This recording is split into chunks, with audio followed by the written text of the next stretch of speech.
Amici di QDP News, siamo a Valdobbiadene in località San Vito per assistere ad una vendemmia del tutto particolare per la terra capitale del Prosecco Superiore di OCG. Stiamo parlando di una vendemmia che non è quella della tradizione a mano, bensì con un macchinario della raccolta uve. E allora ne parleremo insieme alla Fondazione Asilo San Vito che promuove l'iniziativa.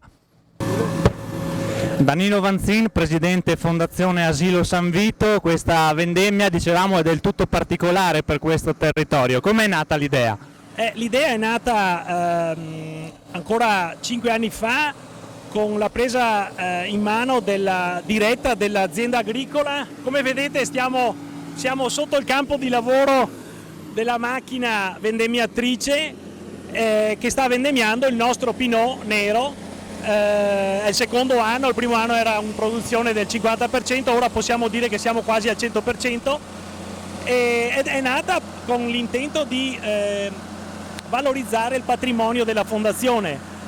Questo terreno sarebbe stato adibito solo a cultura oppure a una coltivazione di Pinot da taglio, perché noi siamo soci della cantina sociale di Valdobbiadene e consente appunto la cantina di poter usare il Pinot da taglio per la produzione di Prosecco.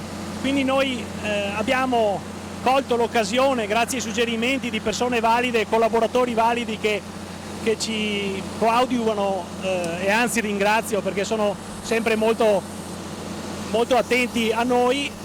Appunto abbiamo intrapreso la strada di valorizzare il patrimonio e quindi questi terreni sono stati adibiti a Pinot che può essere vendemmiato anche meccanicamente, come state vedendo. Grazie mille. Prego, grazie a voi.